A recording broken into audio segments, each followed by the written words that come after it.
We are back here now on the GSMC Chip Shot Football Podcast. And before I get into the next topic, I want to remind you guys one last time, if you have any questions or comments you want to make, use the tip and donations link, GSMCPodcast.net, that you see on your screen.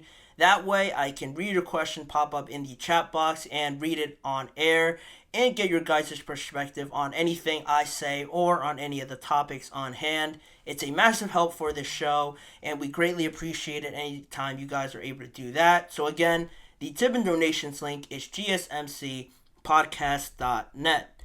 And in saying that, moving on to another quarterback topic, Zach Wilson and his time now as one of the potential candidates for the Denver Broncos starting quarterback position. Looking overall at Zach Wilson, not the smoothest of rides in the NFL so far. He was drafted number 2 in 2021 as a 22-year-old to come into that situation and was sort of forced to start with a very poor New York Jets team. I think sort of stunted his development, in my opinion, to just be thrown out there and also to expect to perform at a high level and carry the New York Jets at that point with the amount of talent he might have been evaluated as having when he came out in 2021. I think it was way too early for Zach Wilson, just where he was at that point of a quarterback and how developed he really was. To throw him out there and just expect results, I think was a mistake. And that's sort of where you get the result that you do with Zach Wilson and his time with the Jets. 12 wins in 34 appearances overall for the Jets, 57% completion percentage, over 6,000 yards, 23 touchdowns, and 25 interceptions, and 17 fumbles as well as the quarterback for the New York Jets. Not a very good start to your NFL career, but again, he might not have been great and not doing enough on his part, really, to validate being drafted number 2 overall, but as well, I think the Jets are just as responsible in how all of that played out. But now Zach Wilson has a new opportunity to start fresh, really, at 24 years old still. He still has some years to really grow, and I think there's a good opportunity now for Zach Wilson with the Denver Broncos. He was traded there this offseason, and now he's in a full-blown quarterback competition with Jarrett Stidham and rookie Bo Nix. Wilson has been at OTAs so far in the offseason period for the Broncos starting last week, as well as with the other quarterbacks. And Sean Payton has said right now that they're all pretty much at an even playing field, that they're all splitting the reps so far between all of them. Won't make any early determinations at this point, probably not until mini camp or maybe even training camp if Sean Payton views it that way. But Zach Wilson spoke at OTAs last week and said that, it was pretty much bittersweet the way it all panned out with the New York Jets, but he is ready for a fresh start now and a new challenge, and really has acknowledged the up and downs of his time in New York, but feels that he's been able to learn from it, which is pretty much all Zach Wilson can do right now. And he's excited to learn under Sean Payton. He stressed that in one of his statements that he said at OTAs, which was, Sean Payton, he's done a phenomenal job for as long as I can remember. I loved watching him and Drew and the efficiency they played with, how consistent it was, and how explosive they were during their time there, obviously, in New Orleans. It's something to point out and something worth noting.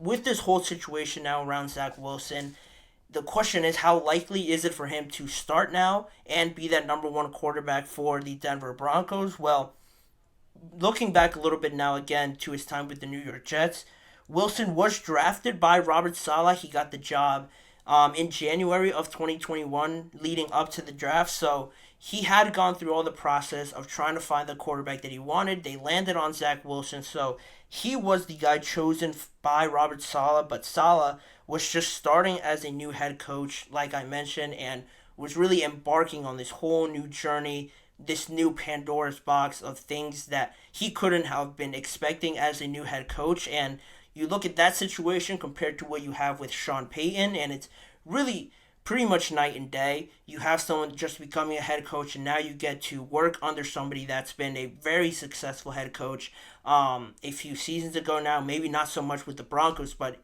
with his time in the Saints, like Wilson pointed out, they were very successful in learning under Sean Payton.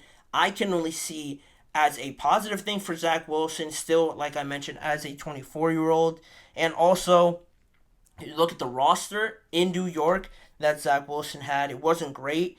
At the wide receiver positions, you had, at that time, Elijah Moore, Corey Davis as probably the best ones. Then Michael Carter as the starting running back in 2024 for his first year. So a lot of pressure was put on Zach Wilson right off the bat. Then in 2022, you bring in Garrett Wilson, you bring in Breece Hall, and it looks a little bit better from those positions, but the O-line was still nowhere near where it needed to be. All that playing into Zach Wilson really not being put in the best position to succeed in New York. Now, you bring him over to Denver. There's more experience there. Maybe you have Courtland Sutton, depending on how that situation plays out. But essentially, Zach Wilson now is in a better spot to maybe handle more responsibility with a lesser skill-based positional group around him than he was at 22 years old, just trying to figure out how to start his career. That's another point I wanted to make. It also a lot of change and a lot of moving pieces and poor level of support, a lot of pressure and scrutiny, especially in New York with that market. I think it was just too heavy on Zach Wilson in his time with New York, and now you transition to Denver again, and I just think the fans in the market is pretty different, and it does play a different role because in New York, I think even if the fans know that the team might not be good, there's still always a lot of criticism that the players get and just a lot of blame that fans want to put on players when they don't perform. Whereas in Denver, the market and the intensity you get in Denver, I think is different because if the team's not doing very well, I don't think the expectations were ever there, especially where the team has been in recent seasons. So the amount of criticism and just heat he might get on the backside if he still doesn't perform here, I don't think will be as intense as it is in New York because of the market size difference there as well. And now you're in a very even playing field, I think, with Jarrett Stidham and Bo Nix, where Bo Nix, like I mentioned before at the start of this whole episode, he is probably the favorite to start right now, but coming in at 24 years old, it is an even playing field now, I think, which is the biggest thing about it all, because you have Jarrett Stidham, has been moved around the NFL a while. Bo Nix coming in also as a 24-year-old.